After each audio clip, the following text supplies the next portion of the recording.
Hello everyone, I'm Tyrell Ordain, your handsome cricket rock star, welcoming you to a Friday episode of the Cricket Rockstar Plus show. I hope you all are all well and in very good health. We're not only discussing cricket and football on the show, there are two big events that are happening globally. Obviously, the FIFA Men's World Cup in the United States of America, Mexico, and Canada. And there's also the ICC Women's T20 World Cup, which pulled off today in England and Wales. But we're not talking cricket right away. We're talking football from the get-go. And as I was just about to say, we aren't wasting any time tonight. We're getting on with it right away because it's a very packed show and I'm short for time. The FIFA Men's World Cup in North America so far is turning out to be very exciting, as everyone did predicted, despite all of the off-field controversy and drama that's been going around for the longest while. But nevertheless, last night Korea Republic came from 1 goal down to defeat Czech Republic by 2 goals to 1 in what was an entertaining encounter over in Gulajara. Korea Republic started brightly, pressing high and using quick transitions to trouble the Czech defense. Their attack players combined effectively in wide areas and created several dangerous opportunities. The Czech Republic, however, did remain composed and gradually settle into the game using their midfield strength and aerial presence to create chances of their own. The first half, however, was highly competitive, with both goalkeepers being called into action and neither side willing to concede an inch of a goal. Tactical discipline from both managers ensured that every attack was met with determined defense, respectively. The second half, however, did bring even more excitement as the tempo increased and spaces began opening up very quickly.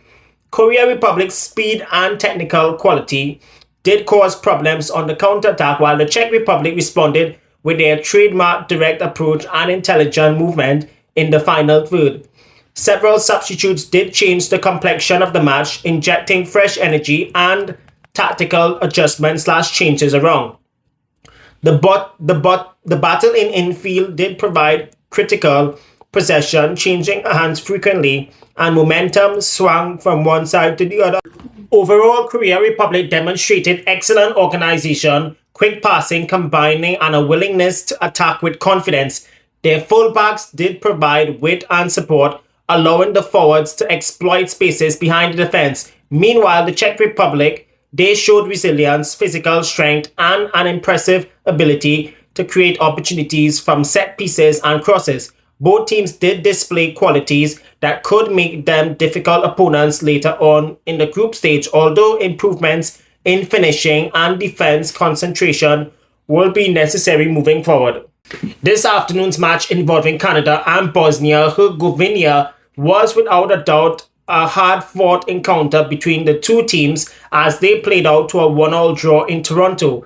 Canada entered the contest looking to build on the progress they have been making in recent years, which got them to the last World Cup in Qatar back in 2022, which happened to be their first World Cup appearance since 1986. You know, this year marks 40 years since Canada made their first ever World Cup, and 4 years ago was their second ever appearance, while Bosnia and Herzegovina, in their first ever World Cup appearance at the FIFA Men's World Cup, aim to use the experience to the best of their ability to gain a valuable result.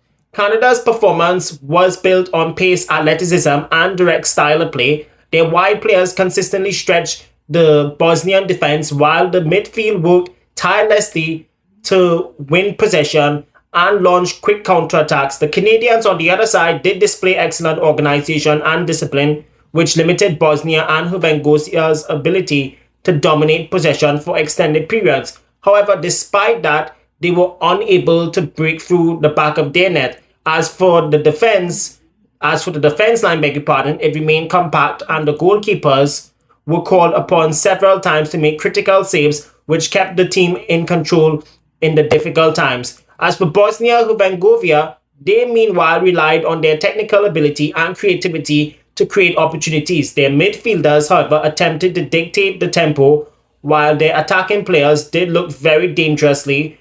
However, when they managed to find space between Canada's defensive line, despite enjoying spells of possession and producing some impressive passing sequences, Bosnia and Herzegovina's struggled to convert their chances into goals. Their inability to maintain defense concentration at key moments ultimately proved costly against an energetic Canadian side, which led to the Canadians coming back into the match. As for Bosnia, they did find success in the first half, courtesy Jovo Lukic, who headed in to the back of the net in the 21st minute for the tournament debutant's first ever goal in the showpiece event. And then, that was in the 21st minute of the first half though, and then with 12 minutes remaining in the match, in the 78th minute, the Canadians equalized courtesy Sile Lauren through an assist from Promise David, and that's how the scores were at the end of the game. Overall, it was a fascinating encounter, but in the end, neither team failed to break the deadlock at the end, which led to a 1-1 draw, and for the first time in FIFA World Cup history, both Bosnia and Herzegovina, alongside Canada, get their first points of the World Cup. The West Indies made an impressive start to the T20 International Series against Sri Lanka with a convincing 7-wicket victory in the opening match of the T20 series at Sabina Park, Kingston, Jamaica. After losing the ODI series 1-0 at the same venue in what was a rain-affected series, the home side, the men in maroon, responded positively in the shortest format of the game, producing a disciplined all-round performance to take a 1-0 series lead with 2 matches left to play on the weekend at the same venue. Sri Lanka opted to bat after winning the toss, and despite some resistance from the middle order, they could only manage 147 for 9 from its allotted 20 overs, leaving West Indies with a manageable target. But I'll tell you something, Sri Lanka got off to an absolute flyer courtesy Kushal Mendes. However, when he and the others got out at critical times, the momentum drastically shifted away from the Sri Lankans into the favour of the Windies, and they were unable to recover from then. But the Sri Lankan innings nevertheless did revolve around their prolific captain Kushal Mendes and Kamindu Mendes, with Kamindu Mendes top scoring with a composed half-century. However, the visitors, as I just pointed out, did struggle to maintain the momentum as they, in the power play, scored 59 runs. However, following the power play, the last 14 overs, they got less than 100 runs in the last 14 overs, and that turned out to be the killer blow for the Lankans, which led to the West Indies maintaining momentum post the 6-over power play mark, and that is where their bowlers, in particular Shamar Joseph and Jason Holder, consistently picked up wickets at critical stages. Holder had an outstanding... Sorry guys. Jason Holder had an outstanding spell of 3 wickets for 18 runs from 4 overs, while Shamar Joseph, he matched him with 3 wickets of his own, also conceding a few extra runs than what Holder had conceded. Their aggressive line and length and their intelligent use of variations did prevent the Sri Lankan Lions from launching a serious late assault that could have pushed the total even further beyond 160 plus. It was a top-class bowling effort from the 2 fast bowlers, while the rest of the bowlers, they went around the park, and there was also wickets as well for Roston Chase, who had bowled better than I would have imagined. And I'm going to also confess right now, it's his bowling that is keeping him in the team compared to his batting, which I will talk about later, which I find has been very lackluster for the last several games now. As I just pointed out, it was Holder and Shamar that restricted Sri Lanka to less than 160 on what was a seam-friendly wicket that also had something in it for the batters as well. And that did lay the platform for the men in maroon to dominate in their reply. In their reply, as I just pointed out, they did come out with an attacking intent and dominated the power play, courtesy Brandon King, who provided a brisk start with 37, sharing a valuable opening partnership of 67 with captain Shea Hope. The host did race to 66 for no loss after the power play. That is 11 runs and over right there, just to let you know, compared to Sri Lanka's total at the end of the power play, but they lost 3 wickets for 50-something odd runs then. And that was the turning point. That literally threw the Sri Lankans off when they got those 66 runs in the power play, which put the Lankans under immense pressure, to say the least.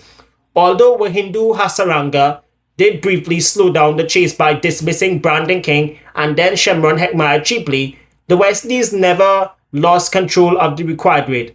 While their positive approach was the difference between them and the Sri Lankans, the West Indies themselves will be looking back at a couple of things that they need to fix for the next two games very quickly, which is tomorrow night and Sunday night. One, their power play, especially on seam-friendly tracks in Sabina Park. You cannot start with Akil Hussain, with due respect. I know he's a new ball specialist in T20s, but you gotta look at the conditions though, because in T20, especially on whether it's a seam track or a spin track, you can start with spinners on spinning wickets or even flat decks, but when it comes to seam and tracks, you gotta start with two pacers from different ends. That was the blunder they had made. And then secondly, he didn't even bowl out neither. He went for 28 from 3 overs. And the other mistake that the West Indies made last night was not playing Kodakishmurti. They could have played the two spinners like what Sri Lanka did with Mahisha Theekshana and Wahindu Hasaranga. That is why I said in T20s especially, you need to play two specialist spinners. And I don't care whatever pitch it is. Two spinners are required for a T20 game. The power play, that is where they missed. That is where the seamers should have been bowling from and not the spinners, with due respect. And I'm sorry to say this, it was a tough outing for Akil, but Shamar and Holder were top class. So was Matthew Ford as well, despite going for a few runs. And then the second thing that West Indies need to rectify very quickly, they should have finished the game inside 15 overs, had it wasn't for Shai Hope slowing down alongside Roston Chase. It was those two that slowed down the proceedings following that flying start. However, seriously, let me be very honest. Once Shai Hope at one stage was, I think, 34 from 20 deliveries or something like that. And then he slowed down and played a Babar Azam type innings, which nearly cost West Indies the match in its outright, to say the least. They got off to a flyer, but then Shai Hope slowed down playing a la Babar Azam as far as strike rate is concerned. And Roston Chase, what can I say about Roston Chase? In T20s, why would you have him batting at number 4 when you have guys like Rutherford, Rodman, Powell who can come in and settle down, then go explosive? Chase, to be fair, and I'm sorry to say this, he's a test match one-day player just like Mohammad Rizwan. He and Rizwan play the same way. They don't know how to fucking accelerate. They play the same way, but the difference between Chase and Rizwan is Chase is taking wickets with his off breaks. That is keeping him in the team. So Rizwan, he's almost out of the Pakistan team entirely. He recently lost his place in the limited overs team for the Australia series. And then he's on the brink of being dropped from the test team. That's because he doesn't know how to fight and score as much runs as he can. Then on the other hand, decent strike rate strike rates of under 100 with decent strike rates and those stuff in T20. But strike rates around less than 100, 110, 120, it's unacceptable for T20. That is where Shai Hope needs to up the strike rate to about 150 plus, like what Brandon King and Shamar Joseph did. Why I said that is because Hope he went all guns blazing at the start. Then once King and Joseph was dismissed, along with the slow approach in the middle with him and Chase, that was the real reason why they couldn't have finished the game very quickly. Hence the reason I just said Chase is still in the team because of his bowling. Otherwise, his batting is simply no good / mercurial in T20 international cricket. And this is one of the reasons why he was retired out in the T20 decider against Pakistan last year. He was going nowhere with his innings. But nevertheless, West Indies will be back in action tomorrow night against Sri Lanka in the second T20. Then there's the third T20 in 24 hours later than that. So they could make a couple of changes.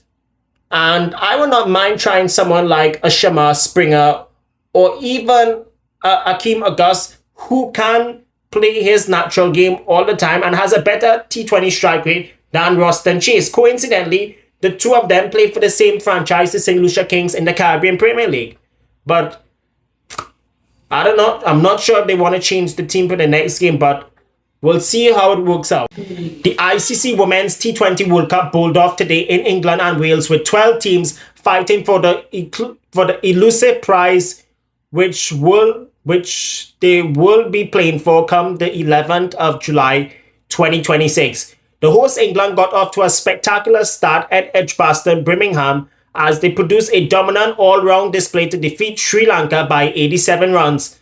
After being sent into bat by the Sri Lankans, England immediately imposed themselves in the contest with an aggressive approach that left the Sri Lankan bowlers searching for answers. The home side piled up a magnificent 219 for the loss of 1 in 20 overs. That is almost 11 runs and over there, or almost 12 to say the least, setting a new benchmark for the tournament records to say the least, and making their statements very clear from the beginning about their championship ambitions. Now remember, England alongside Australia, New Zealand, and India and South Africa, they're the five favorites for the competition though.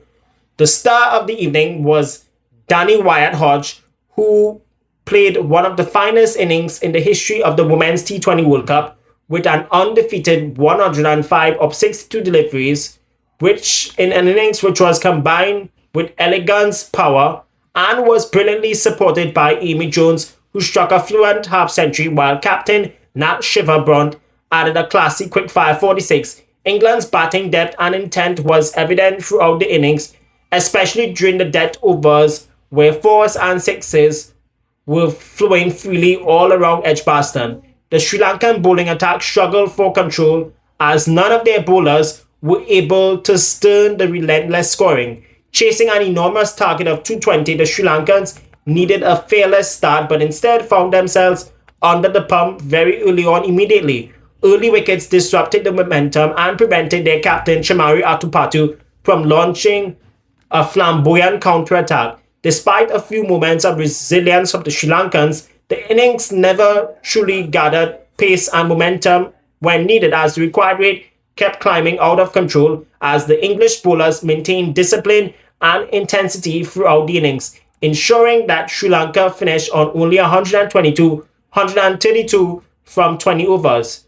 England's bowling unit, which complemented their batting heroics perfectly, courtesy Freya Kemp, who was the standout performer with 4 wickets, while Sophie Eccleston and the supporting attack, which included a couple of other spinners, maintained constant pressure. The hosts executed their plans superbly, attacking the stumps and limiting boundary opportunities. The final wicket fell off the last delivery of the match, which sums up England's complete annihilation of the Sri Lankans, not only for the 2 valuable points, but a healthy, significant boost in their net run rate very early on. And the top 2 teams from each group qualify for the semi-finals. Tomorrow, the West Indies women's team will be in action against New Zealand from 1:30 p.m. Eastern Caribbean time. That's going to do it for this Friday edition of the Cricket Rockstar Plus show, where we talk all things cricket and football. Remember to follow me on all social media platforms. And remember, for the next month and a half, alongside covering cricket, I will be reviewing FIFA Men's World Cup matches every single day, alongside Women's T20 World Cup matches and the meaningless bilateral internationals. So till then, my dear friends, the only thing more powerful than hate is love. And once again, thank you for watching.